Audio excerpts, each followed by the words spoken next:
Fala aí pessoal, nessa aula a gente vai falar sobre Command Injection ou injeção de comandos. Então, a Wound Command Injection ela acontece quando o atacante consegue injetar comando no sistema através da aplicação web. Tá? É uma das vulnerabilidades mais comuns, porque normalmente ela vai levar a RCE, que é Remote Code Execution, então a execução de código remota, mas não confundam a vulnerabilidade com o RCE. Tá?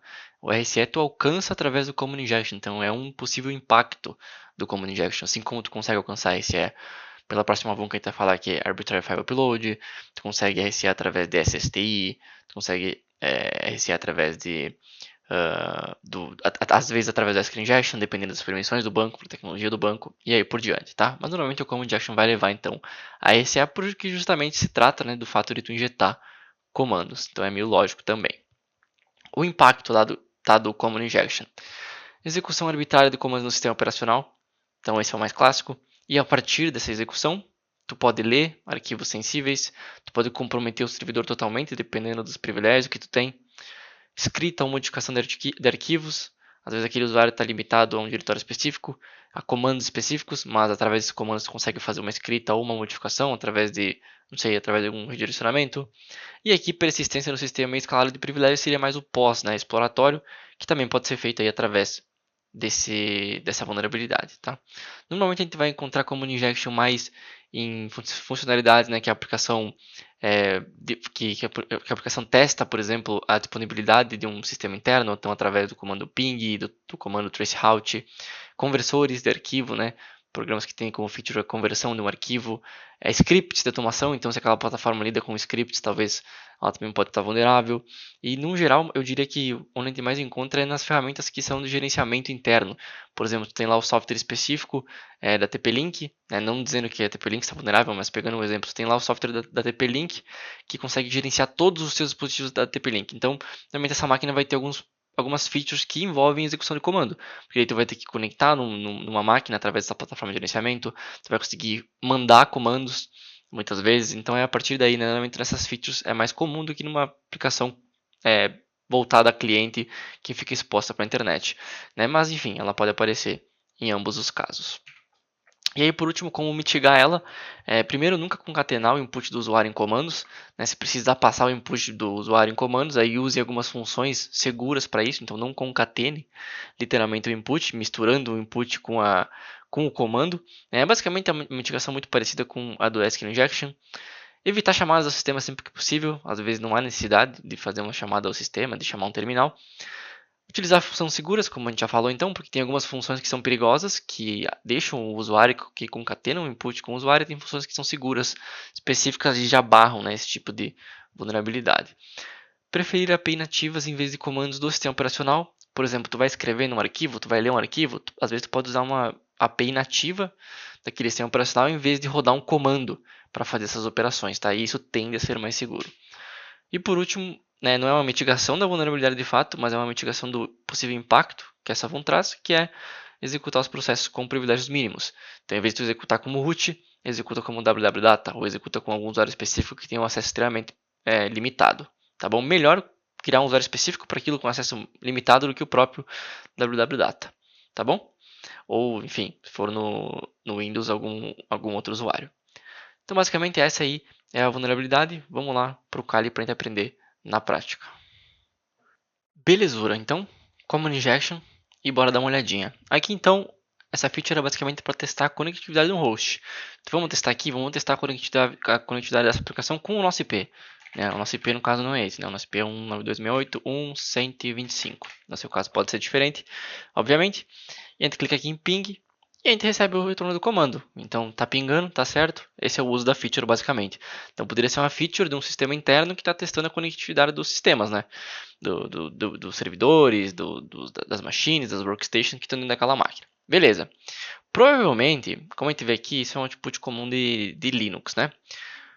Provavelmente, o que está acontecendo por detrás dos panos, né? Por baixo dos panos. Vamos criar aqui Common Injection. Provavelmente a nossa aplicação está fazendo assim, ó. Ou ele está passando uma função segura, então vamos supor que o nome da função é shell, e daí essa função shell recebe o input do usuário, tá? E isso é seguro, tá? Essa função shell eu estou inventando, tá? Eu não lembro de cabeça a função segura para PHP, mas vamos até pesquisar então. PHP run os command secure, algo assim. E vamos ver o que ele traz para nós. O exec é perigoso, todos esses aqui são perigosos, tá? Deixa eu ver se ele fala, acho que ele não fala, mas quando... aqui ele fala que... Deixa eu ver. Beleza, ele fala que... Eu sabia que isso aqui era perigoso, tá? E aqui tá o instead, tá? Então ele fala, em vez de tu utilizar o exec, o shell exec, o system e o pass-through, que normalmente são perigosos, tu pode usar o escape shell arg e o escape shell cmd. Eu sei que se usar essas duas juntas também pode criar uma situação perigosa, tá? Então é sempre bom dar uma conferida, mas essas aqui tendem a ser mais seguras do que essas, tá? Então se eu vim aqui e rodar um exec input, isso vai ser uma red flag, né? Isso pode ser um problemão. É claro, tu até pode utilizar isso aqui, contanto que tu sanitize direitinho o input, tá? Mas aí a gente pode simplesmente usar isso aqui, e isso aqui seria a versão segura, tá bom? Essa seria a versão segura. Outra coisa que ele pode fazer é simplesmente chamar diretamente, ele criar, não só seu input, né, mas ele passar isso aqui para o input. Então vamos supor que ele chama o exec, e aí ele vai chamar isso aqui cmd, e aqui no cmd ele vai passar uma parte do comando, tá? Que nesse caso é muito provavelmente o que ele está fazendo, então ele está passando, sei lá, o ping, menos C1 para pingar uma vez só, porque ele está indo muito rápido, e aqui o input do usuário, tá? Então aqui seria o host, que é o input do usuário. Então host input, e isso ele passa por uma função perigosa, tá? Provavelmente isso que está acontecendo, como a gente consegue controlar aqui, percebam, ele executa isso aqui, tá? Vamos botar entre aspas. Então, o que acontece se eu vir aqui e botar um comando ls? Vamos ver, né? O que eu venho aqui se eu botar o comando ls? Nada aconteceu, tá? Por que nada foi retornado? Provavelmente ele está tentando executar ping "-c1 ls". Aí ele está tentando achar esse ls, né? Tá fazendo a conversão para ver se ele acha algum hostname que se chame de ls. E ele não acha e ele não retorna nada, porque o comando deu errado, certo? Ele não está passando direto o nosso input para cá. Então por isso que o ls não acaba executando, porque ele está fazendo algo assim. Então o que a gente pode fazer? A gente pode passar um IP qualquer. E aí que vem as aulas lá de Linux que a gente aprendeu de caracteres especiais, né, do terminal. Então a gente pode vir aqui, por exemplo, botar um ponto e vírgula que quebra o comando para a gente executar outro comando. Então ponto e vírgula ls, a gente dá um ping, ele vai pingar o localhost, né, ele mesmo, e aqui ele retorna então o resultado do comando ls, tá? Com o ponto e vírgula. Às vezes nem sempre o ponto e vírgula pode funcionar, então tu pode usar algum outro caractere. Eu posso usar os 2e comerciais, né? Que vocês lembram, esse comando, os 2e comerciais significa AND. Então se esse cara aqui der certo, né? Se esse comando aqui der certo, ele vai executar o ls, e esse comando está dando certo. Então ele também vai tornar para a gente pode, enfim, botar qualquer outro comando. E se o comando der errado, se eu vim aqui e botar alguma coisa que dê errado, então vamos botar qualquer caractere estranho aqui, para ele dar errado, ele não vai retornar pra gente. A gente poderia simplesmente botar errado e aí usar o contrário do AND, que é o OR, né? Que a gente aprendeu, que no caso do Linux é 2 pipes. E aí eu vou ter que copiar um pipe aqui do meu Windows, pipe, pingar, e aí ele trouxe somente isso. Então deixa a saída até mais clean, tá? UMI, ls, pwd e aí por diante, tá bom? Basicamente esses são os mais conhecidos, mas a gente pode vir aqui Common Injection, cheat sheet, e ver as possíveis common injections que a gente pode utilizar, né, os possíveis caracteres que a gente pode utilizar. Por exemplo, a gente poderia usar o próprio, botar localhost aqui e usar o próprio pipe. Então ele vai localhost e ele vai jogar o pipe para o pwd. Às vezes isso dá certo, às vezes isso dá errado. Nesse caso aqui está dando certo, ó. Então ele está só executando o comando, tá? Beleza, a gente pode ver, olha, tem algumas. Deixa eu ver se tem uma lista de.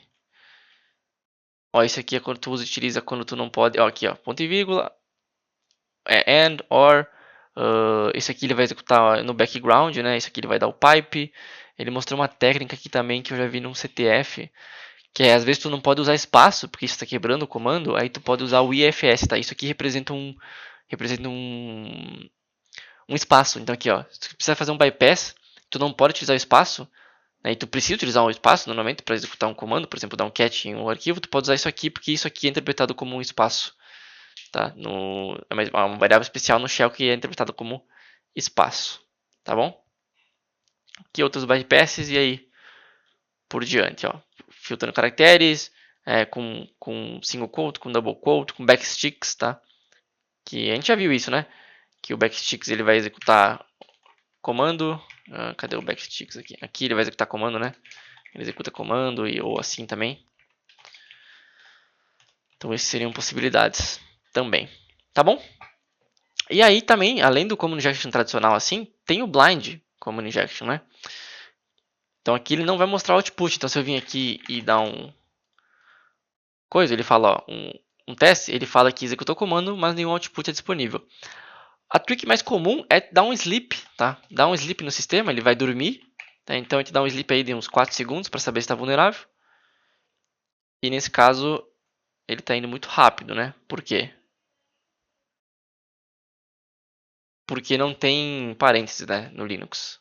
Com parênteses é Python, se não me engano. No Linux não tem. Percebe que ele já demora 4 segundos, tá? E aí uma trick, quer saber quantos segundos está demorando? Vamos ver se está ligado aqui o nosso burp. Vamos ligar o nosso burp. Vamos testar. E aqui no burp a gente consegue ver os milissegundos que a aplicação demorou para responder, tá? Bom, normalmente eu mando no repeater e daí ele vai aparecer aqui. Opa!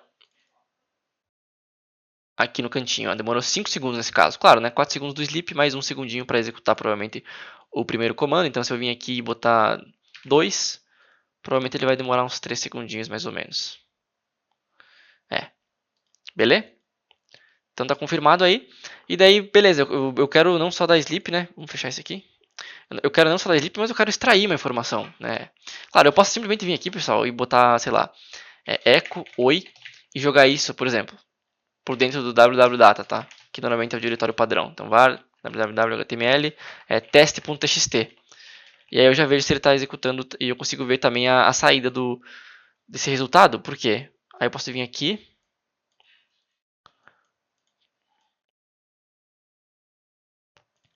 E acessar esse oi.txt. Teste.txt. Opa. Teste.txt. Acho que é assim o oi, né? Teste.txt. E no caso o oi não existe, né? Oi existe sim. Vou botar entre aspas, talvez foi isso. Por que não está escrevendo oi?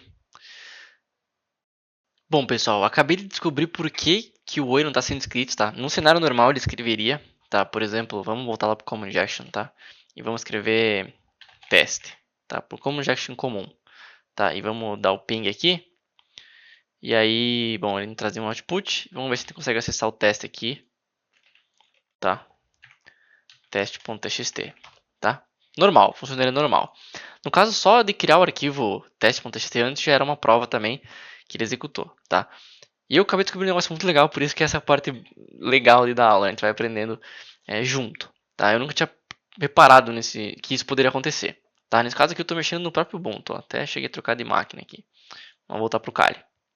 Então beleza, o que aconteceu aqui? Fazendo assim, essa máquina aqui, como ela está configurada para fazer blind common injection, ou seja, não trazer nenhum erro, o que o comando está fazendo, tá? Isso aqui é o common injection normal, e aí o blind common injection, como ele não vai retornar como ele não vai retornar nada para nós, ele está configurado assim, ó, ping -c1 host input, e aí ele está jogando todas as saídas pro dev/null, tá?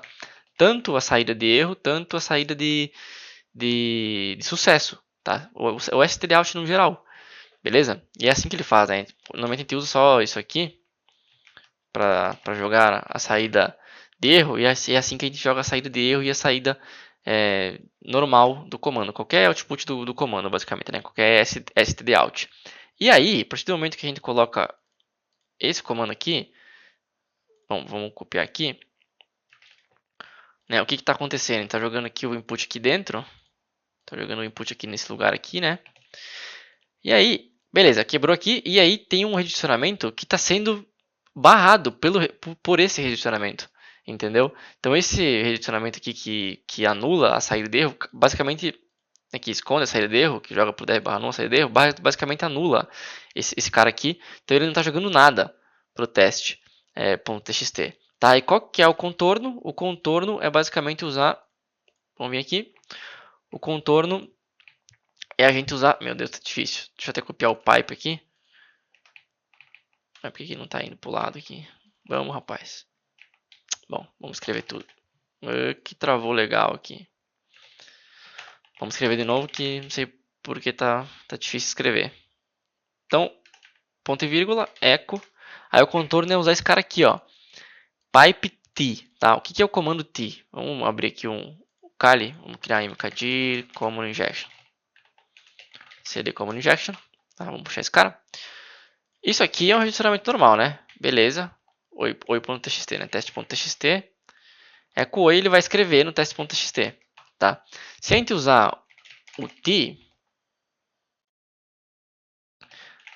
o que o T faz? Não só ele escreve, vamos escrever no t.txt.